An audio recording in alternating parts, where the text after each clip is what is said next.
it back, beat. Whole lot of moves are making all you like dance floor and doing this beat down and probably wish that you could fast forward. Don't you worry about it, just some roofing last words after do this, do that, and the third. Disturbing the bass, look into my eyes. Now tell me the things you love about behind my back. The gymnastic deep, I hold this hard to break down. It's too late for apologies. It's starting. Some things may break me, but always get back out. New perspective gain from all the pain and stress. And when I do come back, I'm stronger than ever before. So kneel down, disturbing the beats. Look into my eyes. Now tell me the things you love about behind my back. The gymnastic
back out.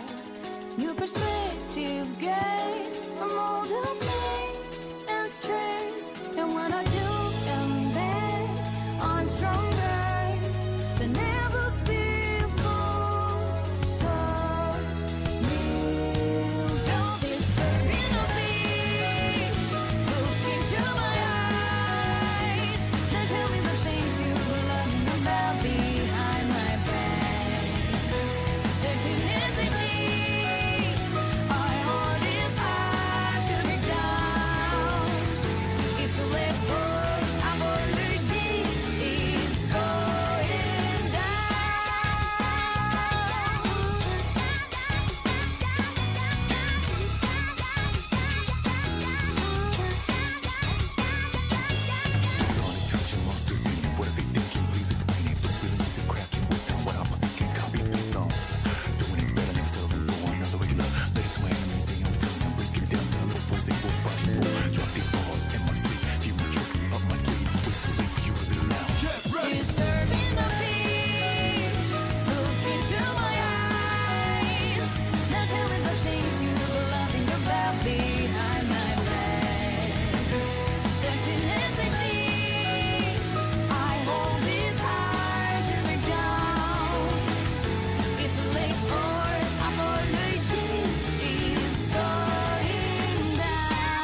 that and the third. Disturbing the peace.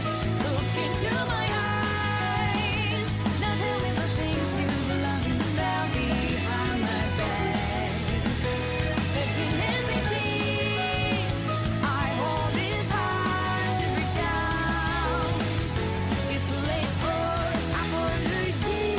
It's starting. Some things may break me, but always get back out.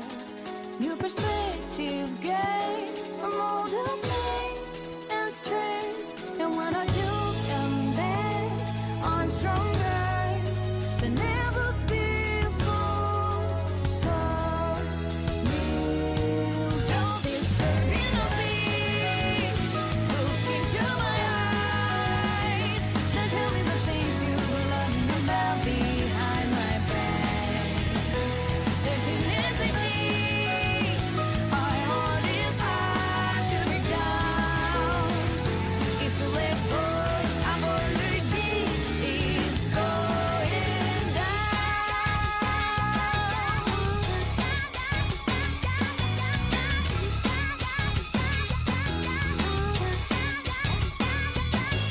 It's all attention monsters in you. What are they thinking? Please explain it. Don't really need this crap. Can waste time. What opposites can copy and paste on. Doing it better than themselves and for another regular. Let it to my enemies. They only tell me I'm breaking it down to the level one regular. Better be wise when choosing battles. Mostly battles. You know one of those big time shady fofos they will fight for. Drop these balls in my sleep. Give me tricks up my sleeve. Wait till late for you to live loud. disturbing the So funny. Ladies and gentlemen, for some reason Twitch just crapped out on us. I don't know, maybe because we're using a different song and Yeah. for the intro, and for some reason I probably got hit with a copyright. Maybe. That's weird.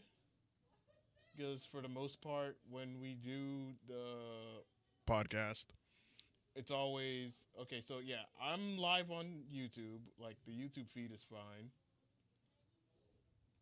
Waiting for Facebook to get its shit over. But I'm trying to go live on. Okay, so Facebook is good. YouTube is good. Where pretty much the video playback of the podcast is going to be available. So there's that. Improvise, adapt, overcome. Yeah, fuck it. We're just gonna roll with it. So Twitch is dead for now. I'll figure out what the hell's wrong with it, but the show has started and the show must go on regardless. So anyway, you posted the thingy, the link, the YouTube link to. Only one or two Discords, but I can get it adjusted. Did you post it on Twitter? Yeah, and I fixed. But I just put a new comment saying that the YouTube since new link since Twitch gave up. Yeah, just do that. That works. Then I put my reaction. Yeah, that works. Anyway, as we're ready to get started, as a matter of fact, let's just go ahead and get started. I love you. We're professional. Yeah, let's just go ahead and get started. This is annoying. But anyway, yeah, let me go ahead and that record button in 3, 2, 1, and good evening, everybody. What is going on? Episode 120 of the South Florida Gamers Podcast. I'm your host, the Silverback Senpai. Joining me across the table is none other than my co-host, Waluigi. Good evening, folks. Even though we had some minor issues, we're back in. We're not stopping. We're here for y'all. Absolutely. So, you already know Thursday episodes is more interactive. This is where you guys, the people who are watching live, this is your opportunity to chat with us, give us your intake on a couple of things, on some of the topics that we have that we're discussing. This is also your opportunity to also ask us questions that you may have that you want to ask us, gaming related, of course, on the topics or whatnot. So, as you guys see in the, of course, this, in the headlines and whatnot, which we're going to go ahead and get right into it. I'm going to go ahead and share the screen, and let me go ahead and full screen this one. Yeah, this broke this week. Oh, yeah. Yeah, so Warner Brothers Warner Brother Games cancels Wonder Woman, shuts down multiple studios. This is coming from Insider Gaming. That's nuts. Warner Bros. Games has canceled its Wonder Woman game and shut down multiple studios. Bloomberg Jason Schreier broke the news on Tuesday afternoon that, in addition to the game, Monolith Productions, Player First Games, and WB San Diego are all being closed. The report from Schreier states that the cuts reflect a refocusing of the game's division on major franchises such as Harry Potter, Mortal Kombat, Game of Thrones, and DC Comics, primarily Batman, of course, because Batman is a very high-selling IP. It's a moneymaker. Exactly. In an internal memo obtained by Schreier, Warner Bros. Head of Games and Streaming JB Perret said that too many recent releases have really missed the mark. No kidding. Because no shots. What? Suicide Squad Kill the Justice League was terrible. Yeah, and then they finally admitted that, oh yeah, this is a different universe. Yeah, They kind of just like, the last game that voice actor Kevin Conroy has that he's acted on before he passed away, and this is how y'all honor him, just killing the character. DC got no honor. No, they don't. We know this for a fact. Everyone knows this for a fact. Some people that are fans don't even want to admit that it's a fact. Yeah, and then you also had Gotham Knights, which was terrible. Oh my god. Gotham Knights was a fun game a little bit, but then like they killed the game immediately. There's Yeah. very few people that can like emulate the game for its multiplayer purposes, but there's like less than 20 people in that game. Yeah, it's a Batman game where you can't jump. Oh yeah, it's that special one. Yeah, I love how I did like the concept though. I will say that. yeah, the concept is I good, was a but fanboy. just the execution, it was poor. You could do It everything was just but very poor. And with what JB Perret just said, too many recent releases have really missed the mark. Yeah, that's what happened. It missed the mark because they tried to make a live service DC game that they think that is going to help them for years coming down the line with content and things like that to gain revenue. And the game didn't sell well. It did poorly. It was not well received by gamers. And now when this happens, you already know what happens next. Like when a game fails, especially if it's a AAA game, if it fails, you already know some people are going to lose their jobs. Jobs are getting cut. Studios are closing down. But aren't they already losing jobs at this point? There's no Yeah. winning when it comes to DC, or at least AAA games like this. No, this is just Warner Bros. In general, because Oh yeah, you look at the state of Mortal Kombat 1 and well, that's a whole different story. oh yeah, like I mean, there are people that still enjoy the game. There's loyalists. Yeah. Let's be real. There are people that are loyal to the game no matter how bad it is. And then there are people that hate the game, play it for the competition just because they know they're really good and get money out of it. And then there's just people that are just watching like, what the hell is going on? Yeah. They even just showed the trailer of the T900, T9000, T1000, yeah. T1000, and possibly Madame Bo. They had to bring her out sooner or later. They're trying to get people into the game again. It's like their year one was just not. It was not the best. It wasn't. It was probably one of the worst year ones in Mortal Kombat history. It just did not. It just gamers don't have confidence. No, we don't. We're now at a point where we have to be precautious of everything. Yeah. From the company the game is produced to the people that it's associated with and the people that are sponsoring and representing the game. Yeah. And by that, I mean people who play test it say this is a game you have to get, and people are going to eat it up. Oh yeah. It could be celebrities, it could be voice actors, it could be pro players or quotation marks pro players that are watched at some points or probably got canceled at least once or twice in their lifetime. Yeah. And then you also had Harry Potter, which actually sold very well. Hogwarts Legacy, right? Yeah, that one That's- sold very well. I think that's one of the best out of the ones we talked about so far. Yeah. Game of Thrones, we don't know. Game of Thrones is a relevant series. It's more for people who enjoy the House of Dragons series itself. Yeah. It's not going to get canceled, but gameplay-wise, there hasn't been really made of a game. They had a Telltale version. Mm-hmm. Then they have like some mobile gotcha game, but I That's- don't think they really have many games out there relevant. Mm. But I think House of Dragons is one of the best series that This is what I learned at a Renaissance fair. I said House of Dragons sucked, and I got stared down so bad. It's like saying Marvel sucks in front of in front of an Avengers movie.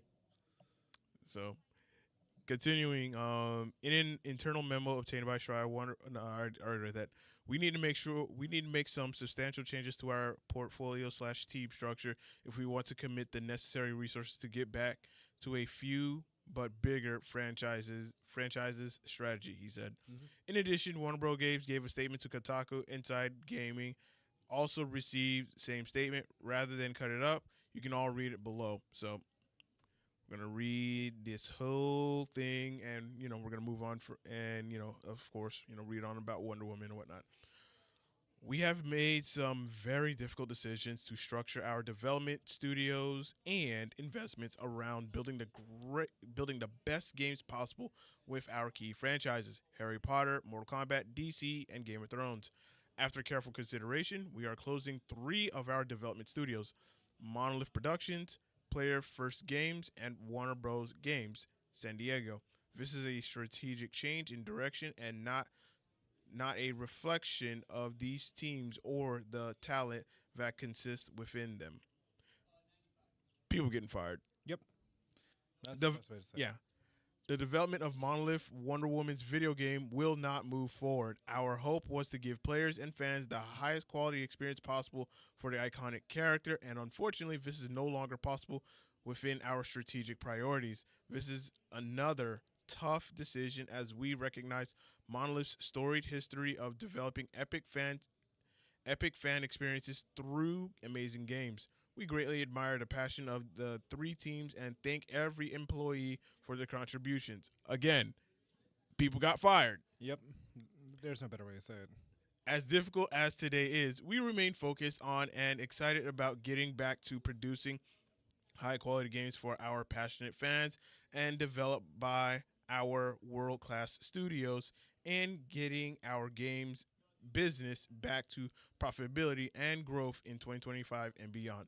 So pretty much they realized that these past 5-6 years they screwed up badly. Yep. Granted, I will give them kudos for Hogwarts Legacy, which was really good. It sold very well and was well received. That is true. Mortal Kombat 1, even though as you and I are competitors in that game and we've played MK, Yeah. despite our opinions and how we feel has about the game sold. on a competitive level, It has sold. it did sell. Yes, it did.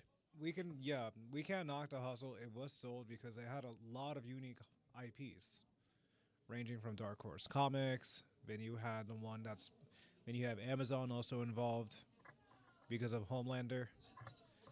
Then you have a horror IP such as Scream. Now you have Arnold Schwarzenegger voicing Conan. And then you also have homage to Terminator. Like, you have a lot of fandoms into one fighting game. Not many people can do it, but Mortal Kombat can. You forgot Fortnite. Fuck. Yeah. Yeah, you're right. Fortnite and Call of Duty I meant- kind of beat Mortal Kombat. What I mean to say is in a fighting game. Fair enough. Fighting game. Okay. Because Got it. Fortnite, you're fighting for your life, but that's a different story. Oh yeah. Because, yeah, I know, I saw Sub-Zero for Fortnite, but that's a different story. That's so funny that they have Sub-Zero from Mortal Kombat 3 specifically. But, yeah, you have a lot of IPs in Mortal Kombat from the past decade, I'd say. Because you had horror IPs, you had movies from the 80s IPs. You had, like, a great cast in these games, so even though they did not sell as well as we anticipated and they performed, they got people's attention and they got people's wallets ready. Because the Scream, when it came to Ghostface, they changed the whole entire personality of him, but they kept his persona. And that's very unique in a game, that you can change the story but not the character. And that's more Mortal Kombat still sells. Like, it gets to people's attention. Especially with the Terminator involved, and then they showed a quick little pop-up of Madame Bo. I saw this from Saki's video, and that had me cracking up. You have the main character, Madame Bo, and I did not expect her to come out and play. I think it's still going to have another shot. I don't know how far the shot's going to go, but That is if Mortal Kombat decides to have a Combat Pack 3, which we all know It's not gonna happen. it's not going to happen because you look at the history of 2 is the farthest they've gone. yeah, they've always went to like MKX they had 2, MK11 they had 2, Injustice they had 2. Injustice 1, no. Well, I wasn't there for Injustice majority of the time, but I would say wasn't Injustice either. 2 they only had like 2. I think 2 is their max limit, and they're like, hey, let's look at a new game that we can fuck up. Yeah, Pardon and my language, but it's just like, yeah, let's find another IP we can ruin that's involved with DC or Warner Brothers. I just wish that at least with NetherRealm, especially under Warner Brothers, maybe it's Warner Brothers' decision for them to be like, all right, this didn't work. We're gonna do like another Mortal Kombat game. Like looking back, we had 2 MK games for the PS4 generation, Yes. and if you MKX, were to MK. count MK11 because you also had the PS5 version, Technically, yes, you could count that for the PS5 but it generation. still ran on PS4. Yeah, but it still ran on PS4, and in the competitive scene, that was the preferred platform. That's what we can afford. Yeah, And then you have and then you have MK1, which okay, we're gonna have 2 combat packs, cool, but is there gonna be a combat pack 3, or you guys are going to make another Mortal Kombat game? Because at this point, it's like it's either gonna be another Mortal Kombat game or probably another Injustice game, which I still feel like you can still add more life to the current game that you have. You just have to be very mindful of how do you want to do it for the competitive scene, because because as I was thinking about this on one topic in particular, you could have extended the life of MKX by adding some of the features that were in MK11 to MKX to extend the life of the game. oh, so if they made like a newer version, you'd say? Like they would continue to make updates, and then of course with a brand new update they're gonna change the gameplay. Like how in MKX you have your not custom, but you had your variations. Yeah, you're limited to 3. Yeah, you're limited to 3, but this time now you can customize your variations. Like Oh shit, it's like like MK11. exactly. Why? It's so toxic. Like imagine MKX but with customized variations. Now it's a completely different game. Same game. You're gonna break the game. Oh yeah, of course. The game is gonna be broken in less than a day or 2, because you know how far lab monsters go. Very far. Yeah, like Liu Kang is probably gonna be the best character. Oh yeah, no, not just Liu Kang. You have Kung Lao. That's a problem in MKX. Tremor's a problem in MKX. Kotal Khan is an MK problem because he has a command gram. Same thing with Cassie Cage. Yeah. Same thing with Aaron Black. And Bo Raicho. Everyone forgets his combos. Like the game, in a way, the game would feel very busted. Like everything is like overpowered. But I think a lot of people would enjoy it. The people that are winning would enjoy it. Let's be Yeah, exactly.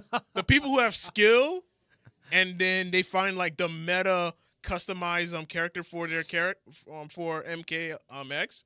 Of course, yeah, they would win because now they have all the tools that they need to win. Of course, but if you were to just imagine that, then yeah, you're talking about a completely different game, same format style, but with some new changes here and there that adds more flavor to the already established gameplay. Because when you look at Street Fighter V, when you play like the vanilla Street Fighter V, it is completely different to the final version of Street Fighter V. Yeah, that is true. And I think, even though I'm going off a little bit off topic or whatnot, I think the same is going to happen with Street Fighter 6 when we get to year 3, to where, all right, we're going to implement some new changes. Because the most broken feature in Street Fighter is obviously the drive parry and the drive rush. And then you have perfect parry. And then there's also Mai right now, who's a whole different spiel. She's broken. And then Y'all haven't even gotten Elena yet. Mai is extremely broken, where you have to guess 3 different things with EX fan throw. Either throw loop, high, low, grab again, shimmy. Mai's are extremely brain dead right now. It's scary. They make Guile look... Well, Guile is still intimidating as well, but... It's just like year 3, we're questioning it right now. A lot of Street Fighter players are questioning it. If there's going to be a year 3, because it's like, Oh yeah, new character, no new updates. Good luck. Now I think Capcom is definitely going to They're in the keep. kitchen. Yeah, they're going to keep Street Fighter 6 running. I'm pretty sure after they've learned after Street Fighter 5, they've learned, all right, this is what we're going to do for Street Fighter 6 to not repeat the same mistakes as 5. But I know we completely just We're talking about Warner Brother, and we're talking about everything else. yeah. So Wonder I Woman, mean, Mortal Kombat we're, and we're, such. we're pretty much done with that. Just like Wonder Woman. Yeah, yeah. So just I would say in conclusion, like Warner Brothers shutting game studios down, and then of course up and coming games that they had planned It's just not happening. It's like, yeah, Warner Brothers realized that they've made like their two biggest fumbles were Gotham Knights and the Suicide Squad killed the Justice League. They fumbled very big on those two games, and now gamers do not have any faith in them. And now, of course, Wait, as Silver, we you know what's something super funny? What's I got Gotham City Imposters and Gotham Knights mixed up. at least Gotham City Imposters It's is a fun game. That's what I was thinking of. I forgot Gotham Knights was like the Destiny version. I am so sorry, chat. If you see this later of me sounding like I had faith in Gotham Knights like I did. Yeah, Gotham Holy Knights was shit. just like I just remembered. I'm like, wait. it looked cool, but my God, it was just like I heard like going through the bikes is super slow and you're doing this high speed chase, but it's like they're going 30 miles an hour is what it looks like. it just wasn't it. Like we see the vision, but it's not that. It's this Name it. this game is not it. Yeah, high key. That was super funny. I'm a little embarrassed that I got a game from like older Xbox 360 days mixed. And I saw this on Twitter. I forgot to grab the tweet or whatnot, but some people were talking about one of the games, one of the Lord of the Ring games, I think Shadow of Mordor.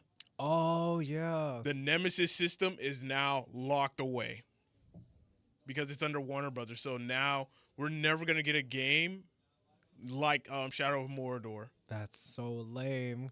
I've been watching these clips of Shadow of Mordor Nemesis system where some guy gets stronger every time, or if the main character dies, the Nemesis becomes stronger or more egotistic until you humiliate him. Yeah, You can either kill him or humiliate him enough to a point. and that was one of the best features of that game. It's like, hey, remember me.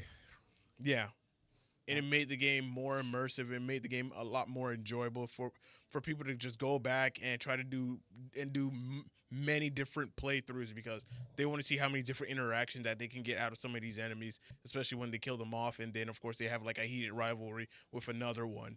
Yeah, or you just get betrayed. Yeah. Damn, that sucks. Like Warner Brothers just keeps fumbling this year. Oh, yeah. Same thing with multiverses. Yeah. And speaking of fumble, as we segue on to our next topic, PS5 Pro sales has fallen behind PS4 Pro in the U.S. Holy mackerel. Yeah. We were just talking about this, how it's just a fancy PS4 Pro. The $700 console upgrade reportedly enjoyed a strong start at launch. U.S. PS5 Pro sales has fallen behind PlayStation 4 Pro sales performance during the first month of sale. That is insane. That's according to data from market research firm Circana, shared by analyst Matt Piscatella. However, it's worth noting that the PS5 Pro retails for significantly more than a PS4 Pro did, $700 versus $400. Yeah, that makes the most sense. Yeah. And Circana's report period is also 1 week less. In November, Piscatella claimed that the PS5 Pro had enjoyed a solid start with unit sales in the same ballpark as the PS4 Pro's launch. PlayStation 5 Pro was released on November 7th for $700. Over 50 games subsequently received updates with graphical updates and other performance improvements. Sony has not released official PS5 Pro sale figures. However, it is latest earnings result, including Pro sales, for the first time, and it showed that launch-aligned PS5 is now just 1.5 million units behind PlayStation 4 during the same period of its life cycle. That is so painful to watch. Remember when scalpers were grabbing these and selling these? Yeah, like a lot of scalpers were. They're punching the air right now. Oh yeah, they're and deservedly so because They deserve to get crash out, but because they thought that, okay, there's going to be like a huge shortage of PS5 Pros because now people are going to want to try to get a PS5 Pro and try to get in on the market or whatnot, like they did with the PS5. People have wisened up. They've gotten smart to the point where you look at the PS5 and PS5 Pro, it's just like it's just like a very small upgrade. It's nothing significant. When we had the PlayStation Cast with Four Face Buttons and Jake James Lugo, I said that the PS5 Pro does not compare to the PlayStation 4 Pro, because with the PS4 Pro there was a actually desired need to get a PS4 Pro. With the PS5 Pro, There's not no so need. much. There's no need. And not only that, as the article said, the price point.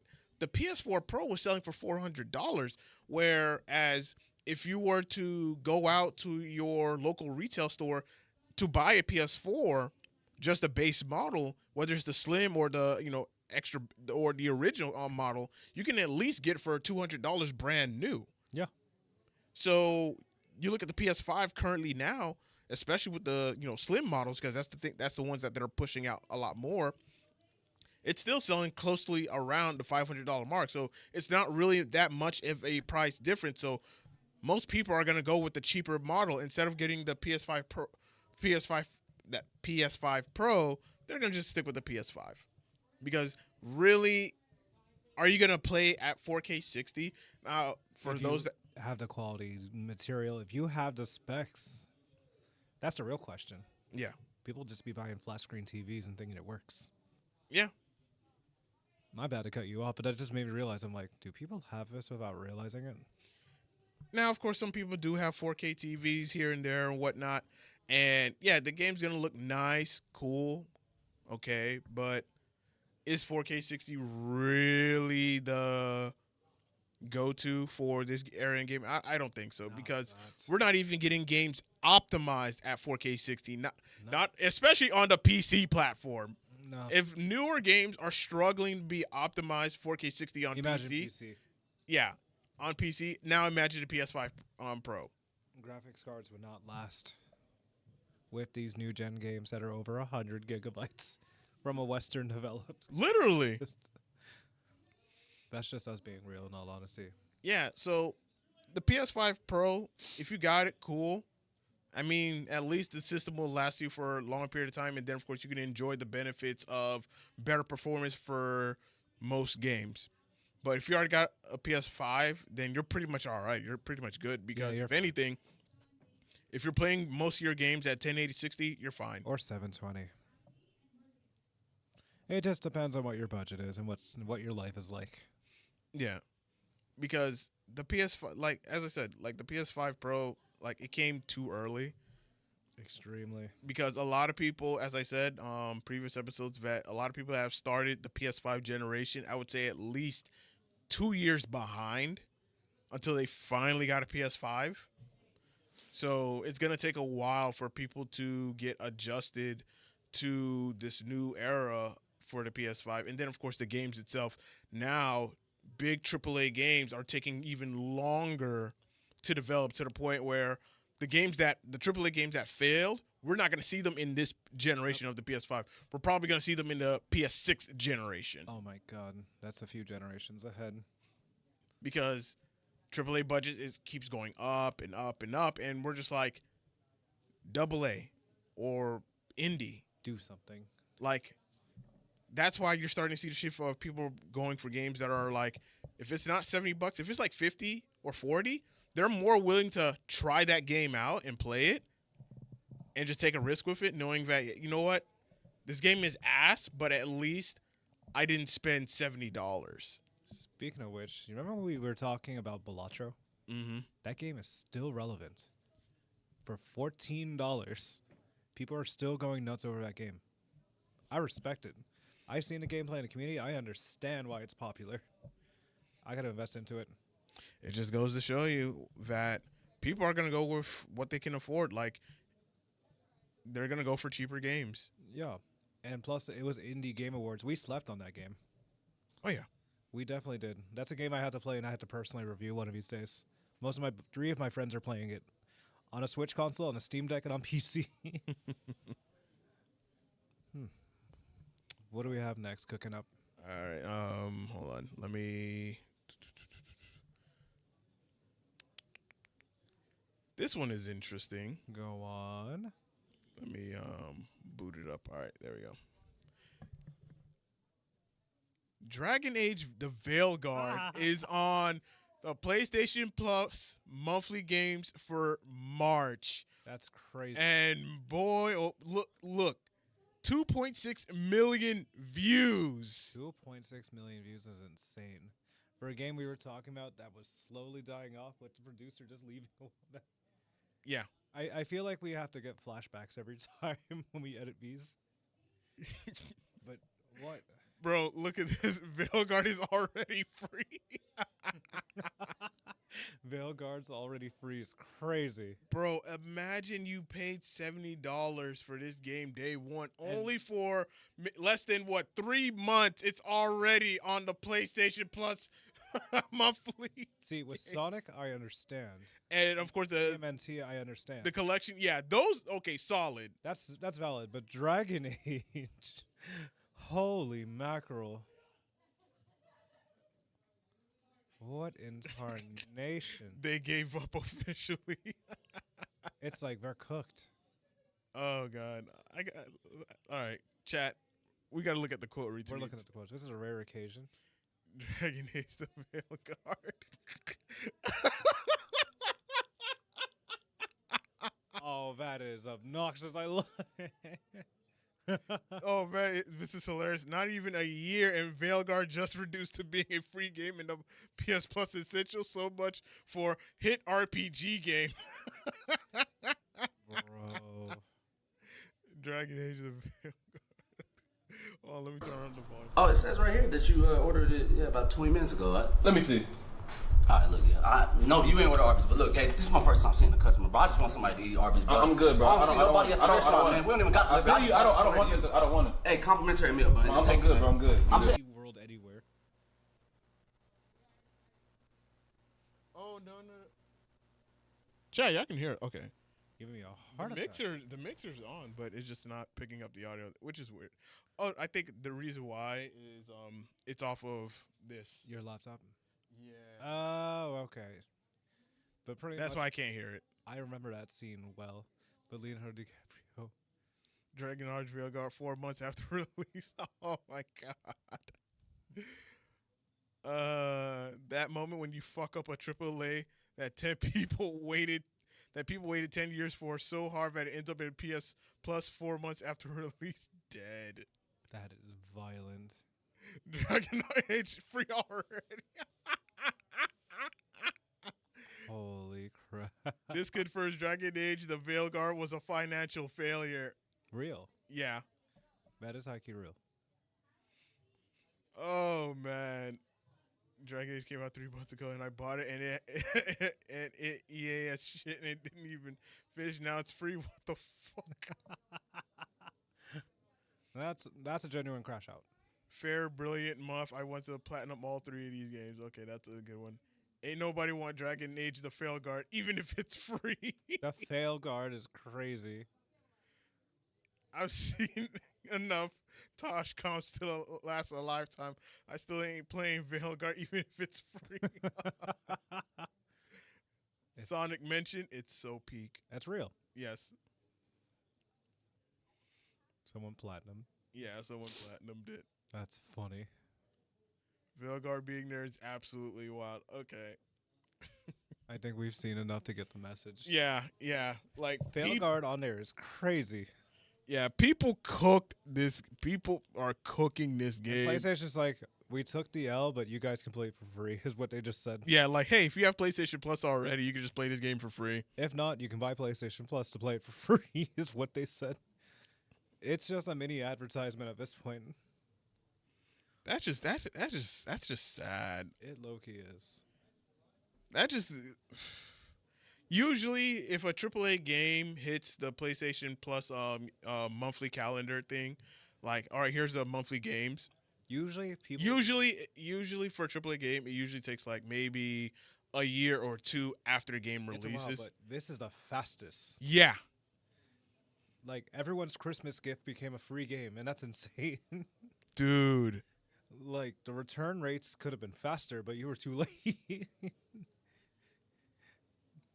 That's what I said, bro. Yeah. If you bought this game day one, And usually you have like a 60-day or 30-day return.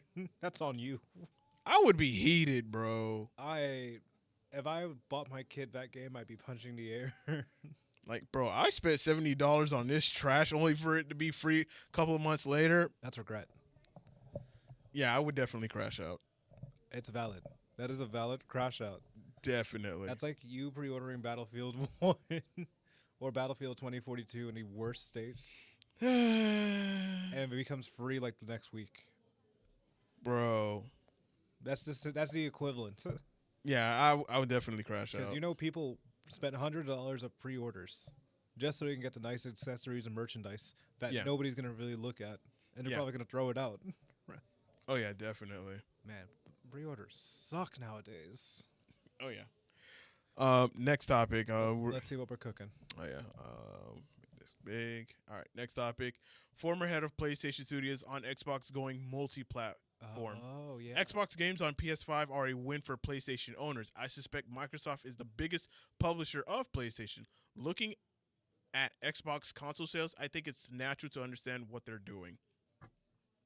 I just said my second symbiote for a sec from what I'm reading. That's funny. So, my thoughts when I saw this was,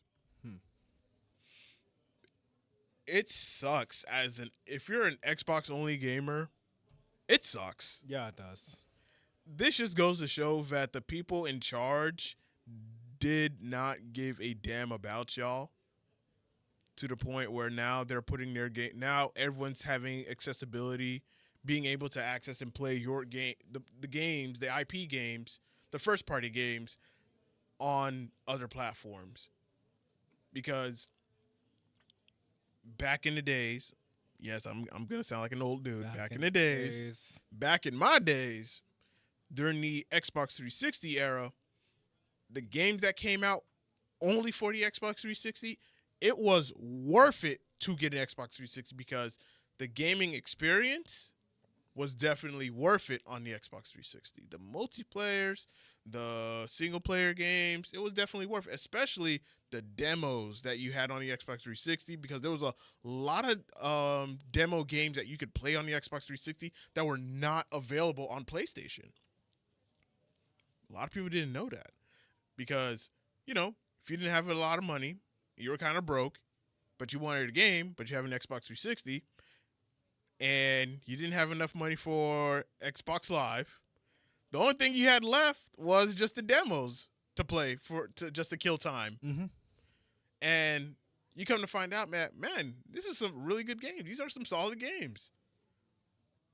And they were only available on the Xbox 360. And after that 2013 fumble that they did, Xbox has never recovered. I honestly feel that Xbox could have been one of the best consoles for the best multiplayer experience, up until the point where the Xbox platform, the console itself, could have been a standard for competitive gaming. If you really think about it, had Xbox go the route of where esports is going, because of course, yes, for your competitive shooters, they're going to be on the PC platform. But if you had something to cut the cost for these events to use PC platforms, and you make your console strong enough to where it becomes the standard for competitive play at big events, esport events, that could have been more streams of revenue for Xbox, for Microsoft. Yeah. Because anyone who has gamed on Xbox or owned an Xbox from the very first one to the Xbox 360, we know that the Xbox was the king of just multiplayer games. And they completely fumbled that 2013 E3 to the point where now that the console came out, now you got to go back on a lot of things and change a lot of things that were already preset in advance, because they realized that we are ignoring our gamers that buy our consoles for our games. And now, fast forward to now the games are now going to other platforms. Because, yes, Microsoft wants to make money. They're in the business to make money. Mm-hmm. But now there's no need to get an Xbox because the fact that now you put Game Pass on PC. You've put your Xbox games on PC, so now PC gamers don't need to buy an Xbox. Yeah. They don't need to buy an Xbox Series. Why? If they can play it on PC, it's like there's no need for it. Yeah. Just get the PC pass. And now PlayStation gamers, if they don't want to play on a PC, we just have to wait until the Xbox games come to PlayStation. Yeah. I wonder how that works if you need a Microsoft account or if you're gonna have to expand it. That's a weird question. Because Microsoft is a publisher and they have like a lot of development studios under their belt. So the games that they've already published, they're going to sell on the PlayStation platform to the point where you're not going to need an Xbox account because if it's already under their if it's their IPs, then they're going to make money off of their IPs. Yeah. Like if you bought the games on Xbox prior, that's like the weird question, but I'm sure it'll come into existence later. Yeah. I'm sure they're going to have to buy it again to remake your money. Yeah, but it just sucks. It does. And it makes me question the future of Xbox. Like, is this going to be the last Xbox console? Like, is the X Series the last? I don't think it's going to be the last, but I think It's the gonna one after it will be their It's last. going to be like the legacy console, Yeah. per se. Sort of like how Dreamcast had its own thing and just died out. Yeah. Or like Sega in general just became more of a publisher. Microsoft is going to focus on publishing, and that's where it looks like it's heading to. Right. Where it's still going to make profit, but not enough gaming consoles. Where PlayStation's going to be the dominant one. Then you have Nintendo on its separate race, and then you have the people that purchase PCs. That's what it looks like to me. Where it's leading to, where PlayStation's going to be like the monopoly of consoles. Like You also have Nintendo. Yeah, they're in a separate race Oh yeah. for mobile gaming. Well, I say portable gaming is probably the correct term. And the only competition it has is like ROG and Steam. That's really it. That's not as much. Like if you can't afford a Switch, or if you can't afford a Steam Deck or Rogue Ally, and your budget's a little low, just get a Switch. Yeah. Then hopefully you can modify it if things happen. You know, Nintendo things happen. Oh yeah, definitely. But that's what it looks like. PlayStation's still like overgrowing, outclassing everybody. It is impressive, but it's also a tragedy. It's gonna lack a lot of diversity in consoles. Where like your personality's PlayStation. It doesn't feel like an E3 anymore. It's just gonna look like PlayStation News. Yeah. That could just me be rambling and on and having this theory, but I could be incorrect. If I am right, just play back this video of me rambling. Where I'm guessing everything. Oh yeah. I give it till 2027. That's fair. 2030 is a little too late, but 2027 or if in the next 2 years, something will happen. Yeah. What would you say? I would definitely say maybe 2028 we could definitely see some like Microsoft's last console, their last Xbox. And I think nobody's gonna buy it, which is the funny part. Yeah, Maybe a collector, but that's it. yeah. Because eventually your loyalists they're either gonna go to PC, Which most likely, is probably the best choice. yeah, or they'll probably go to PlayStation route and didn't have access to all like the PlayStation games because. It's an expensive choice, but it's a really good choice. Mm-hmm. And our final topic of discussion, which is something I really want to discuss. Yeah, I'm gonna be honest. I watched briefly of it for a good portion, Mhm. and shouts out to these three gentlemen. They cooked. Like they had a good story to tell. They had their perspectives and a lot of good interview questions. I was listening through it at 1.5 speed, but I caught them very well. Like the storytelling is immaculate in perspectives. I respect it. Everyone has a story to say, and these are like good perspectives of getting into the FGC early.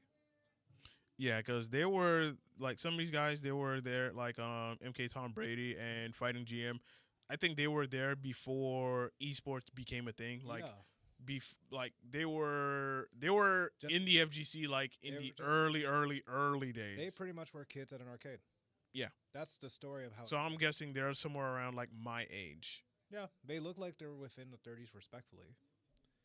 And they were talking about how they went to arcade machines and they had the quarter for every turn, especially when Tekken was on a arcade machine. I'm like, that is cool as hell.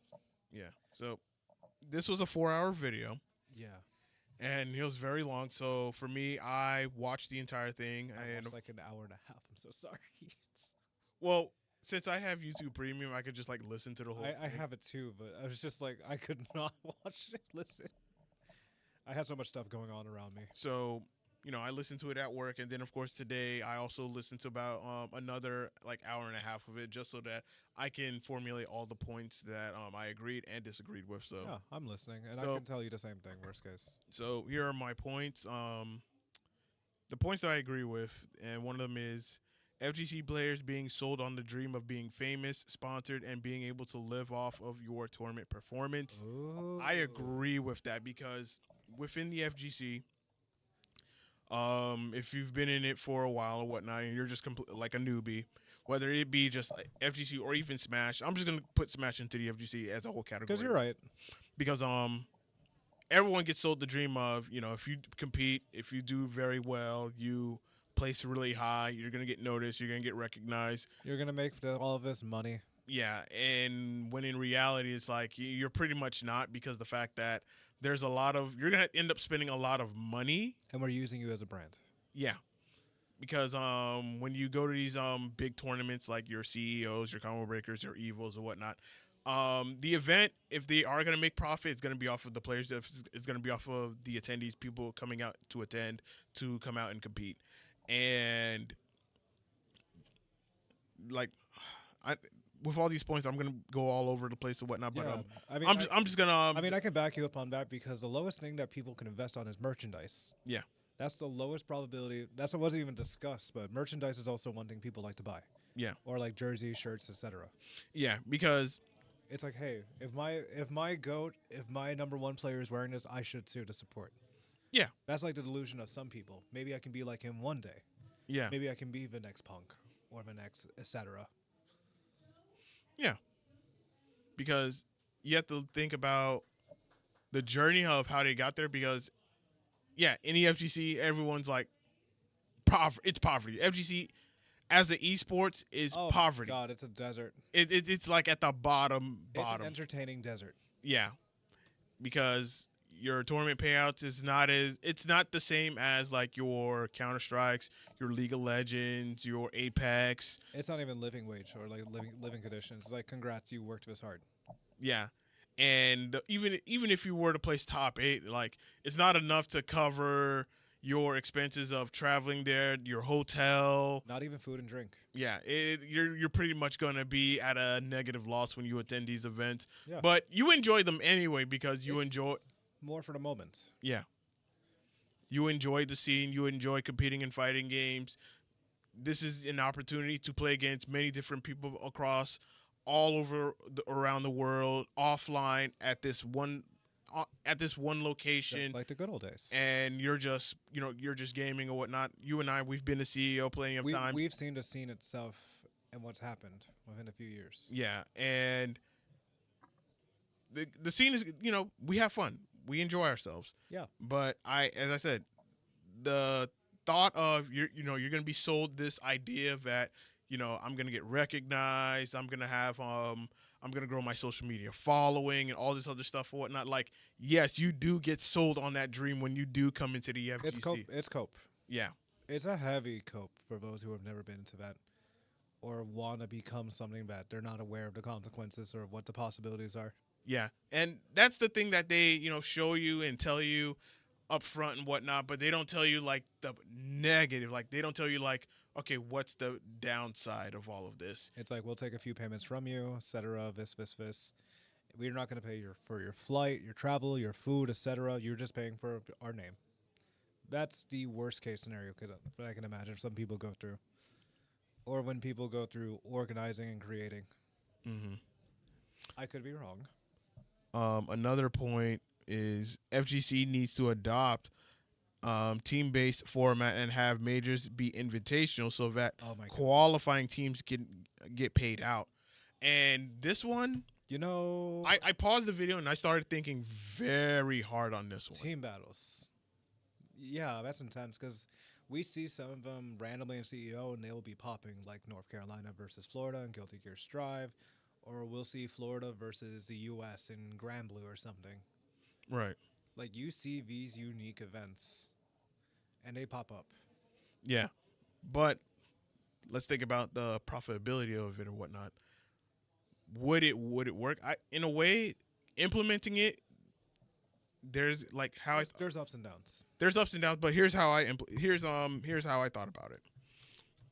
I would say that if you're gonna implement a team-based invitational style tournament, FGC tournament or whatnot, teams of 4. If you're gonna do an invitational, you would have to do like a big, massive registry, so that way people of all around all regions can all teams can register as a team. Let's just say, and I'm just throwing like hypotheticals and whatnot. Let's just say every team has to put up $1,000 to register, Ooh. right? That $1,000 goes into a pot. And let's just say, I'm going to do the math on my calculator. Let's just say 500 teams register, and it's $1,000 a pop. So you multiply 500 times 1,000. That's the pot has $500,000 inside. Now, for logistical reasons, you're going to do a 70-30 split. 70% goes to the pot. The 30% goes to logistics. The logistics being extra equipment. You also have the opportunity to run your qualifying invitational on PC instead of console. Because now you have the extra funds to now do it on a PC platform. You can also use the extra funds to accommodate hotels for the qualifying team. And to how to qualify, I would keep it to top 16. So even the bottom player of the top 16, you're still getting paid out. Meanwhile, all the other players, if you don't gain like enough points to register to qualify to be in the top 16, then it's like, hey, You lost your money, but you lost, you're going to, you lose your money, but I would also say, but if you still want to attend an event, we're going to make your venue fee half off. yeah, a discount seems fair. Yeah. Like, let's just say if the venue fee, let's just say the entry to the venue is about $120, you're only going to pay $60 because the fact that you've registered as a team, your team did not make it. Like, you guys did not qualify to be in top 16. So now, if you still want to come to our major event, you can still come. It's going to cost you $60, and if you want to, and keep the single 1v1. Yeah. And with the team structure, with the team battle, you would do it as you're still going to keep the FGC format of either first to 2 or first to 3, but let's just say 4 teams, right? First team to hit first to 2 gets 1 team point. Okay. And then let's just say, okay, first team points. So now the other team, the opposing team, you know how usually winner stays on and they keep their character? Yeah. Now you have to choose your player to play against the other person. Oh, so it's sort of like King of Fighters where you have like your point, your anchor, and then your main. So Point, hit, anchor. like I'm gonna use Island for example. All right. As a good example. Let's just say Guilty Gear Strive. Oh, Lord. So you have yourself, Butters, Wielder, Herbs, right? Let's just say y'all going up against another team of 4. They've already knocked out Herbs. You know you and your entire team has seen how this other player plays. Now y'all have to decide as a team who's the best person to go up against them. To take out the matchup. Yes. Yeah. That makes sense. So that way you guys can now get another team point. That way, the other team now have to figure out, all right, we need another player to take out the other person. So It's all about studying in chess. yes, It's a chess game. yeah. Like, you can still keep the 1v1 format, but your teammates are watching how you play and be like, all right, one of us got to take him out. Like, who knows the matchup better? Like, because some of us, we do better against certain players and certain people's characters. Yeah.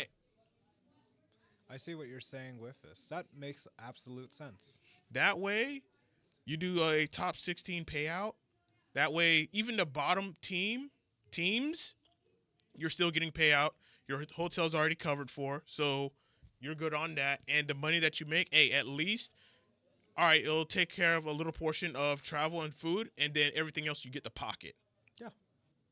I think if the FGC were to go that route of implementing a team-based style, It might change things up. it'll definitely change things up. And let's just say, as a team, you want to qualify to be in that top 16, go to your locals. Yeah.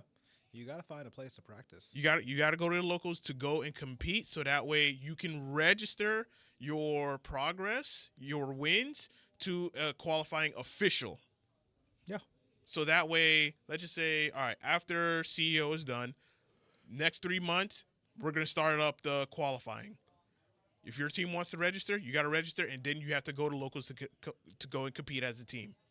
And if your team earns enough points to qualify, hey, guess what? You guys have made top 16. Your hotel, your room accommodation is already accounted for. You're just going to have to pay for travel. And guess what? Even if you lose, you still made payout. I like that idea, actually. We got to see how it goes, because when it comes to streaming, budgets, and everything else, Yeah, there's a whole lot of because if it's like a whole lot of numbers that's being and that's even like math, because time is money. yeah. Unfortunately, that is the truth when it comes to streaming. Yeah. Time is money, and production can take only up so much time, along with the internet bill, electricity, etc. We've talked about this before. Yeah. But pretty much your resources are also involved with this. So it could be a top 16. But if you want to stream everybody, it might go on for hours. Yeah. It's going to be a long-ass chess game. Yeah. But But- that would get views. Yeah. But you only limit it to just top 16 players. Yeah. Yeah, that is insane. And since a lot of people in the FGC wants PC setups, make it all on PC. Yeah. And then you could still keep the singles 1v1 on console. Yeah. So now you're catering to both. You're catering to both sides of But the you just FGC. plug in, no excuses, Mm-hmm. no delay, no latency. Everything's just plugged in. So now it makes it even worth it to be a part of a team and to get good as a team. So that way, when you guys go and compete and travel, you're gaining the experience, you're gaining the notoriety. Your team or your org gets more notoriety as you guys climb up that ladder to the point where it's like, if we hit first place, hey, we're walking away with probably 10 grand in our pockets, 20 grand in our pockets because of how big the pot is. That's true. To the point where it's like, now FGC players have an ability to live off of just competition. Because in the current state now, you can't live off of it. No, rent's way too. Even with content creation on the side, it's still not enough. You're barely making a living. Yeah. Anyways, what else is your other points? Anyways, My other point would be the FGC is more business than community, and the business side is taking advantage of the Yep. community. I agree with that. 100%. Another point, transparency. We do need public access to financial profits and losses for this was every the- event. This was the earlier parts of the episode, That- Players do need to know where their money is going to. especially when they sign contracts saying, "Hey, you may not get this money." Yeah, like you may not get it now, but you'll get it like a couple of months later or whatnot. I think giving FGC players like they have like a site, or even if they go to like the event website itself, not the Start GG, but the event website, and there's like a like a layout or a display of, okay, here's how much money it made. This is where everything is spent on. Yeah. Like this is where the money goes to. I think that level of transparency would definitely make people more understanding of it. And I also think it could be a double-edged sword, because now people are going to wonder, well, if I'm spending this amount of money and you guys are making money because, yeah, your bracket captains or bracket judges or whatnot, yeah, they do get paid. I myself, I was paid as a bracket judge. I'm not gonna, not gonna deny that. But it varies because for me, when I did CEO and CEO Taku, I got paid $30 per pool bracket. Nice. So for CEO last year, I did 3, so I got $90. And since I paid like $110 for my venue fee, I had a little bit of a loss, but I was like, you know what, that's okay because I would say majority of my money It cushioned pretty much. Yeah, but I would say majority of my money was literally spent on food anyway because I spent We spent a lot of money on food. Yeah, we spend a lot of money on food when we go out to these FGC majors. It's worth it. Yeah, it's definitely worth it. It's the only time we eat out because Orlando just has a lot of places and Daytona is very limited. Yeah, Daytona's limited, but Orlando, RIP to the Wyndham, man. That was the best, bro. I love how we done the same thing. Bro, that is the best place to go. That's the best venue. That's the best venue to go because you have so many food options just nearby at a walk's distance. Oh my god! And the fact we just made a whole little booth without getting in too much trouble. That was the funniest thing that coordinated. Yeah. Good times. So yeah, I would say majority of my money when we go to these majors, it's spent on food. It's food. Every time we go to the Wyndham, it's like, bro, we're hitting up this spot, this spot, this spot, and like we try not to go to Wawa unless it's like a last minute thing, but we want to like at least. But honestly, Wawa's not that bad too. Yeah. But it's just gonna take a while. Yeah, it's gonna take a while because everybody's at Wawa. But RIP to the Wyndham, best venue ever in South Florida. Yeah. So transparency is definitely one thing. Another point that I do agree with. Most gamers do not know how finance really works when it comes to 100%. esports. We've seen Commentators, bracket runners, etc. are 1099 independent contractors at best.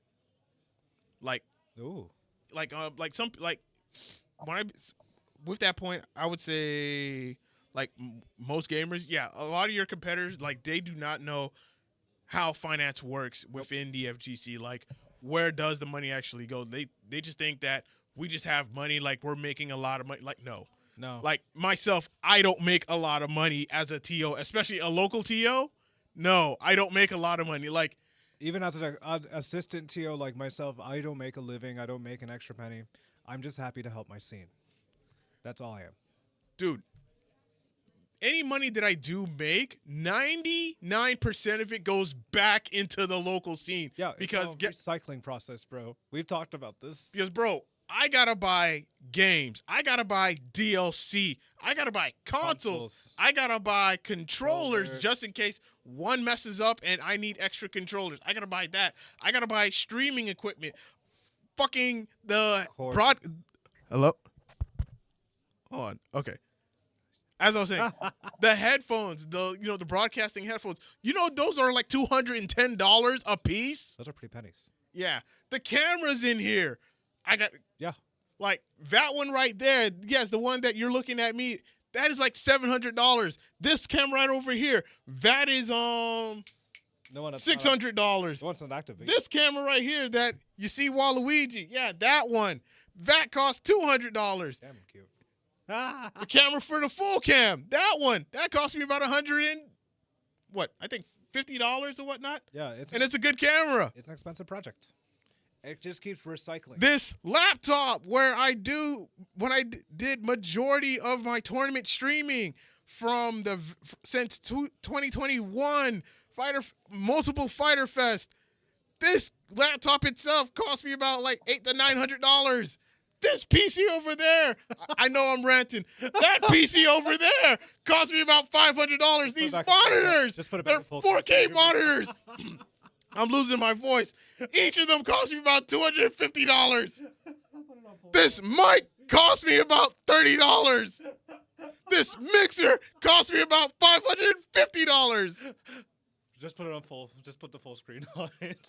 Bro, I don't want to hear shit about anyone saying that TOs are fucking pocketing money at local tournaments. I am broke, all right? I go broke for this shit. Fuck out of here. I don't want to hear it. Oh my I don't want to hear it from Smash players. I don't want to hear it from FGC players that TOs are just pocketing money. Fuck that. Oh my god, I have tears coming down my eyes right now. Nah, bro. Nah, this shit has to be said. I am tired of it. Tired of it, bro. The amount of money that goes into building up a local scene, keeping it running and going for many years. I've been doing this shit for 5 fucking years. Since And I enjoy this shit. So I don't want to hear shit from anyone saying that, oh, TOs are pocketing. The most amount of money I make that I keep to myself is enough to give me gas and probably a burger at fucking Wawa. That's real. Majority of the money goes right back into the community so that way I can keep doing this shit for many more weeks, months, and even years. Okay, I'm done now. Oh my god, you just see me in the background just crying of laughter right now. That is a reasonable crash out, but yeah, don't assume we have the money. Nah, Don't bro. assume we pocket that we have nice, rich cars, fancy lives, and do a lot of gambling and such. We do have our own money, not the ones that we get from locals here. It's a rinse and repeat, meaning if you're helping us, we help the community out. That is called a fighting game community. Yes. We are a community, And I understand. And for me, I treat it like a business. I treat it like a business because you have to have that mindset. Like, if you want to keep this going, if you want to keep this growing, you have to treat it like a business so that way you can better support the community for a long period of time. And I do my best not to try to take advantage of them. I'm very upfront of, how much things cost and whatnot, and letting people know, why we don't have certain things and whatnot. Like, some people complain. I wouldn't say complain, but they question. They question it, like, how come for like Street Fighter 6, how come I don't have like all the other skins and whatnot? I'm like, bro, this shit's fucking expensive. It's like $20 each skin is a robbery.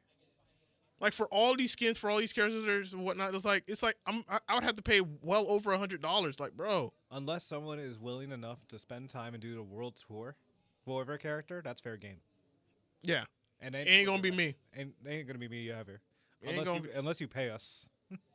It ain't gonna be me, but Oh. like I understand like that, like when like that concern I can understand, and I would just simply say that even if I had the money, I gotta figure out. I have to still think in my mind. Multiple consoles. I have multiple consoles. Unless you want to put it for the stream setup, and people are gonna be like, "Why is it not another setup?" And that leads to like a loop of dumb questions. See, at least I'm aware of this. Yes. I don't play it. I play the game well enough to understand and respect the locals that run the events. I am grateful for that, and a lot of people should have the mindset or the optimism to understand that. One, it is not cheap running a local or being in a part of a venue. No, it really isn't. Like, people don't understand that. Like I remember when we talked about when prices raised up by $5, a lot of people looked at you and then it began to understand the situation. Yeah. Because it used to be $10 and then it went up 15, and that's just being normal. Yeah, we and tried that's to bring because we were trying to acquire more PS5s. Yeah. So, and then not just PS5s, but we also needed Everything else, pretty much. everything else that comes along with it. So yeah, like if you want your local to have X, Y, and Z, then there Like needs City to. of Wolves. What's that? Like City of Wolves. I'm talking about those people that are playing the beta right now and expecting it to be at Flynn's. Oh, it's gonna be at Flynn's. Oh, I know. People are gonna have to help a brother out. No, I'm joking. No, but like that's easily affordable or not because at least the season 1 DLC It's all free. it's all free and it's available at the game. It's just Season like 2 is a different story. yeah, that's if the community and the game last that long. It's SNK, so it's gonna last a while, and then it's gonna have that moment where it just ghosts, Yeah. like King of Fighters 15. Oh yeah, especially I'm that. putting money on that. Yeah, like there were games that we would buy here at Flynn's that we will have like somewhat of a good following, and then months later just dies out. Are you talking about Mortal Kombat 1 again? Yes, I figured. Mortal Kombat 1. That was that. I know you so- DNF Duel. I know you so well enough. Dragon Ball Fighter Z. What else? King of Fighters. That We tried that Guitar Hero fighting game. Rock. God of Rock. Oh my god, that game sucked. Yeah. there's like other fighting games that people would say, "Hey, are you gonna do them?" I'm like, "Yeah, I would do them," but people don't show up. It is definitely a business, and sometimes businesses don't go as planned. Yeah, But we are just lucky enough and blessed enough to be able to adapt in these situations. yeah. That's why for me, I usually wait for game sales. Yeah. To try to get other games at a much discounted price, so that way I can have them on more consoles. Yeah. Because here at Flynn's, we have 11 PS5s. Yeah. That's not including Waluigi's, and that's not including mine's. So we have 11 PS5s, and I would say I got games on at least 7 of them. Yeah. Dragon Ball Sparking Zero. Thank God. Thank God I had the intuition of I'm only gonna get it on at least 3 Flynn's consoles and my console because I know it's gonna die out, and I was right. It's a fad. It was a cool fad at first, and then And I didn't buy the Season 1 DLC because I was like, it ain't worth it. It ain't worth it at all. Bandai kind of just panicked by not doing anything. I'll probably get it at a discount for conventions and whatnot. Like, I'll do it for that. But other than that, it's like, Because everyone wants to play Beast Gohan, oh, yeah, of course. not the superheroes anyways. So what else was in that pinpoint anyways? That was everything that I So like loop it back just in case. But because the disagreeing part, of course, T.O.'s making bank. I've already said my yeah, part you did about crash that. out balance. And the other part that I disagree with was bracket volunteers do not get paid at major FGC FGC events. We do. Majors look out for like the actual people wanting to support. Yeah, because it's staff, and then of course you're also working a bracket to make sure that everything goes as smoothly as planned, so that way not a lot of time is being taken up. So yeah, like I know for a combo breaker it's $40, and I think Evo is $50 if you ran a bracket pool. Wow. And then of course you also when you're done running your bracket pool, you also get a free lunch voucher card. Damn. And for me, I got 3. So I was eating good at CEO up in Daytona. So I was eating good. I ain't gonna complain. Man, I starved myself. Mainly because I was just in tournament mode and locked the fuck in. But then every other day was just fine. But Yeah. Yeah. But those were like the points that I disagreed with. With the entire video, how the FGC lost its sense of community and became a business. Yeah, because as time, goes on, and people want to have more bigger events, and they want the events to grow, they want the scene to grow. They want their names to grow. Yeah, it's gonna have to be treated like a business. Yeah. But It doesn't have to be forced into it. It can be natural, reoccurring, and businesses have their own way of presenting themselves and advertisement. yeah, When people think the word business, they think of corporate. yeah, They don't think of ways and styles of mom and pop, old fashioned. Everyone has a different style of business and advertisement. mm-hmm. But no, it's not super corporate. No one's going to get sued immediately, and no one's going to get massive fired. Fuck you, Ubisoft and Warner Brothers. But it's a business, and it's growing. yeah, It's going to grow with time, but however you run the business is what affects it. yeah. That's And- my personal take. Yeah, and with that, if you want to, listen to the whole 4-hour things, I mean, go for it. But the points that I just made, I mean, those were most of the points that you would get at least in the first 3 hours of this. The last hour, it just kind of just like segued off because Mortal Kombat. no, Mike Hollow he ended up inviting some people on to speak, talk or whatnot, like Oh, people yeah. from the chat or whatnot, like. What- That's the conversation kind of like drifted off into Yeah, it's kind of getting people But like, hey, you've listened to us for 3 hours. Let me put you back on. yeah, and I was like, all right, I'm just like, okay, let me just turn this off or whatnot. And I was That's like, why- you know what? That's why I apologize and listened to an hour and a half. I was not ready for those conversations. Yeah, that's why it's like the first 3 hours of this, some good conversation is being had. Yeah. And then of course there are some points that I did agree with, and there were some points that I disagree with. I would say there were points where the ones I disagree with, I think it's based off of, I guess you guys just don't know how it works on the inside, because since I don't know how things work on the inside, but We have me as a bracket judge, like I can tell you like, okay, this is how it is. And me being a TO at a local venue, I can tell you that, no, I'm not making bank off of this. Like some people think that, yeah, TOs are pocketing money. It's like, no, I'm not. I'm not. If anything, as I said, if anything, majority of the money goes right back into what I've been doing to keep it sustained and to keep it going.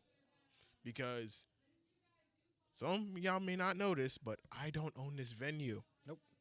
But the venue needs to make money in order to keep the lights on, in order to pay the internet, in order to make sure that there is toilet paper for people to use in the bathroom, in order to keep the water on, in order to keep their insurance, to pay their insurance, to pay their utility bills. Keep things alive. Exactly. Pretty much before you keep going. Yeah. We get Like some people just do not think about those things because nobody does. they just think of just like the tip of the iceberg stuff, like, oh, you guys are just pocketing money or whatnot. It's like, no, that money goes somewhere. And in all honesty, if you have something to say and you want to ask us, ask it. Do not falsely assume before we try to get canceled again. Just ask these questions wholeheartedly, respectfully, and we'll give you honest answers. Like, There's no secrets. like I would encourage people to ask people who used to run locals that completely stop running them, or businesses that used to have locals and then they went out of business. Like, ask the people what happened. Like, you guys used to be like a very big local. You guys used to have tournaments and whatnot. What happened? You guys went out of business. What happened? Like, ask those questions and they'll tell you, because like it or not, tournaments really don't make a lot of money unless you are attracting a huge number of people, a huge crowd of people. And I can tell you this, as a TO myself, from the start of January up until now, local scene's been kind of dead. Yeah, it has been slow. It's been very slow, and that's because we're in off season. FGC season usually kicks in about late March, early April, and then summertime it is just on fire. They really let me get second at a Flynn's tournament. I'm going to say that again. They really let me get second at a Flynn's tournament after not touching Strive for the longest and robbing somebody. Robbing 3 people. I robbed somebody so bad my first match that I recorded on my PS5. Like, I put the last 3 minutes of what happened in case somebody questioned, why am I the way I am? Yeah, that was the funniest $13 I ever won in my life. And I was grateful. I just wanted to come support my local. I just got stood up on a Valentine's Day, and I'm just like, locals it is. Fuck it. Because I love this place so much. I've been coming here since, what, 2020? Yep. Or 2019, whatever the date. I forgot when pandemic was, but that's not important. 2020. Oh, okay, yeah. Late 2020. And I've loved supporting my locals. I love that Island has been supporting as well behind the scenes and now in broad daylight. I'm loyal to the scene no matter what it is. And when season kicks on, I'm hoping you guys pull up. Yeah. I'm hoping you guys watch the streams, retweet, post, because even something as a like can help us out tremendously. Yeah, it helps the algorithm, share the stream, get the word out there. Yeah. Tell your buddies to come to locals and whatnot. Like, please pack this place up high. Like, make my job stressful. I want to free everybody up, and I want to get robbed by somebody respectfully before I have to disrespect everybody again. Like put me in a panic state where it is like so chaotically busy because there's so many people here. Like, and just put me in that state. Like, I'm not told to play. I'm told to get put to work. Yeah. Like, where I can't even play. I just TO. I'm like, listen, bro, I'll pay you $30. DQ. I need you to help run brackets. Literally, like, those are the type of events I'm grateful to do and perform in. Because if one day like 50 to 60 people decide to come for a strive or whatnot, I'm like, bro, don't even try to compete. We got shit to run now. It's like, scoop, join. That's what happened. I like TO'd one tournament and played, and that caused chaos, but that's not important. It's just that we just want you guys to support your locals, even if you're not from here. If you come visit, pull up. Or if you just want to watch the stream, we're always live every Friday. Or when we get the seasonal mix going on a specific Saturday. Yeah. But yeah, pretty much it is a business, but it's not the scary business you guys will most think about. Yeah, I think transparency is definitely needed. Hell yeah. Like, that's definitely needed. The style format of how the FGC is now, I do think that we do need to implement a new change to where need a change. To where competitive players who place really high, they're paid out very well. Even though I understand that there's $10 that goes into a pool or whatnot, I think people want even more money, but how to get more money is the question. And I honestly think if we were to do it invitational style, It could increase the probability. it could increase the probability. It could increase more profit, gain more attention and more Even notoriety. support more locals than you anticipate. Yeah, Like those placements actually pack definition. yeah, because I don't know too much of the FPS community. I don't know too much of the MOBA communities and whatnot that do their tournaments, but I do see that players are getting paid really big. Like teams are walking out like with what maybe 100, 200, 400, $1,000 a piece. Yeah. Like teammates are walking out with good chunk of money, and then of course the organization that they're a part of, they also get a good chunk of the money as well. Like we kind of need something like that in the FGC. It's just how to implement it and going forward. And I think if we do adopt like a team-based style format, We could try it out. yeah, I definitely want to talk this over with other TOs to get their thoughts on it. Like if we were to adopt a team-based format to where it's invitationals, like at a Combo Breaker, Frosty Fausting, CEO, and so on and so forth, to where there's going to be guaranteed payout for like top 16 teams and its players. I definitely think it could work because think about it. Let's just say for Island, right? Y'all put $1,000 to be in Strive, another 1,000 in Street Fighter, another 1,000 in Tekken, and another 1,000 in I don't know Grand Blue around that, and y'all made top 16 in all of them. Even if y'all lose, You still get paid.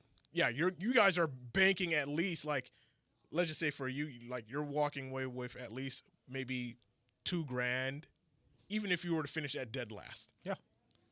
And you'd be like, you know what, worth it to me because you've already did all of the work to go to many different locals to compete to earn you enough points. Yeah, that is true. That seems really nice. That seems like a good mix, a change. Because everything's 1v1, but team-based, it's always fun to look at. Even in Mortal Kombat. I hate to say it, but Mortal Kombat team battles are the funniest things to watch. Yeah, I think if we were to adopt a team-based style, It may change the game a little bit differently. yeah, but we could still keep the the 1v1 format, but it would just be like, okay, whatever team makes it to gets the most team points, like, all right, you guys got about 3 team points, you guys advance. Yeah. For those that want Ultimate Wielder, he's our property. Ask us first. He cooked the last tournament at Prodigy for the beta. I saw. You really think I'm gonna let him go? I'm gonna let him go. Not on Herbs in my watch. Oh, yeah. But anyway, y'all, I need to get some water because I'm about to lose my voice. I know that crash out was bad, but Oh yeah, what I can say now, it's just like rip to Wonder Woman. Actually, no, I don't even feel bad. Fail card, we don't really regret either. But support your locals, get your friends going, play your games, talk your shit. That's what I personally got to say of this message. But yeah, that first like 2 hours of that clip was actually really good to hear some history on how people used to travel. And going through bus is insane to me. Bus as the cheapest method. Because planes are $100, but going through a bus is like 60 to 70 bucks. That's insane. I say travel the best you can for the events you want to go to. Remember, not everything is about money. It's about creating the memories that you're in.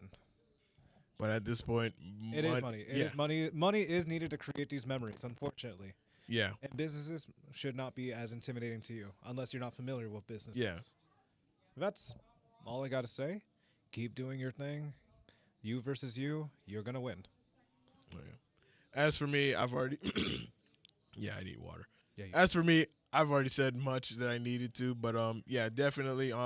Sunday we got no guest episode, so we'll be back again next week Thursday with another Yay. episode of some more gaming topics, and I'm also gonna try to get some streaming in for me, to play, a couple of games and whatnot. I'm just working on that part because my PC needs a hella upgrade Yes, it does.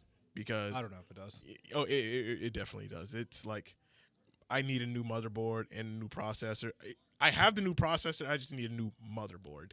Ah. And then, of course, I also got to get new fans for that motherboard.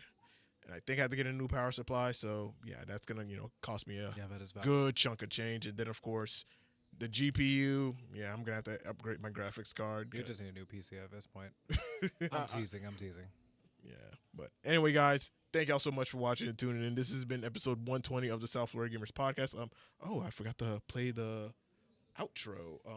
Where the fuck is... Hopefully it won't get copyrighted by Twitch again. There we go. There's the outro, I people. don't hear anything. I'm just vibing like this. But yeah, we're heading out. We're signing off. Thank you guys so much again for tuning in. This has been episode 120 of the South Florida Gamers Podcast. We'll be back next week, Thursday, with some more gaming topics. Hell yeah. And we'll also do probably like a call-in. Allow people to call in. It hasn't been. We need to get that promoted. Yeah, I think next Thursday we'll do like a call-in. We need to find a good way to get that promoted. Yeah. So we'll do a call-in for next week, Thursday. We'll have like a few gaming topics and then do a call-in, let people call in and, ask us, let them ask us some questions or ask them some questions about the topics that we're talking The about. interviewees interview us. I love it. Yeah. All right, y'all. This has been episode 120. We are signing off. Peace. Peace.